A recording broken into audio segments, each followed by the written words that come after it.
ഇന്നൊരു റെസ്റ്റോറൻറ്റ് സ്റ്റൈലിലുള്ള നല്ല സോസി ആയിട്ടുള്ള ഒരു ഗാർലിക് ചിക്കൻ്റെ റെസിപ്പിയാണ് കേട്ടോ.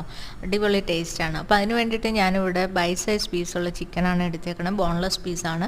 അതിലേക്ക് കുരുമുളക്, ഉപ്പ്, ഇഞ്ചി വെളുത്തുള്ളി പേസ്റ്റ്, വിനാഗിരി, സോയാ സോസ്, മുട്ടയുടെ വെള്ള, പിന്നെ കോൺഫ്ലോർ ഇത്രയും ചേർത്ത് നന്നായിട്ട് മാരിനേറ്റ് ചെയ്ത് വെക്കണം.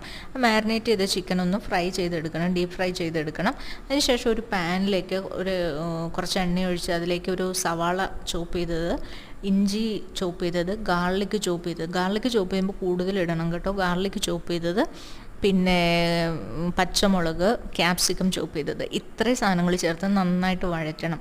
ഇതെല്ലാം നന്നായിട്ട് വഴന്ന് വരുമ്പോൾ അതിലേക്ക് soya sauce, chilli sauce, tomato sauce ഈ സോസും കൂടി ചേർത്ത് നന്നായിട്ട് വീണ്ടും ഒന്നുകൂടി വഴറ്റുക. അതിലേക്ക് കുറച്ച് വിനാഗിരിയും പെപ്പറും കൂടി ചേർത്ത് വീണ്ടും ഒന്നുകൂടി നന്നായിട്ട് വഴറ്റുക. ഇതിലേക്ക് നമ്മൾ കോൺഫ്ലോർ വെള്ളത്തിൽ കലക്കി കുറേശ്ശെയായിട്ട് ഒഴിച്ചു കൊടുത്ത് ഇളക്കി മിക്സ് ചെയ്ത് ഇതിനൊരു തിക്ക് ഗ്രേവിയാക്കി മാറ്റണം. അതിലേക്ക് ശേഷം പിന്നെ നമ്മൾ ഫ്രൈ ചെയ്ത് വെച്ചിരിക്കുന്ന ചിക്കനും കൂടി ചേർത്ത് നന്നായിട്ട് മിക്സ് ചെയ്ത് ഗാർണിഷ് ചെയ്തെടുത്തു കഴിഞ്ഞാൽ അടിപൊളി ഗാർലിക് ചിക്കൻ റെഡിയാണ്. ഫ്രൈഡ് റൈസിൻ്റെയും എല്ലാത്തിൻ്റെയും കൂടെ നല്ല ടേസ്റ്റാണ് കേട്ടോ.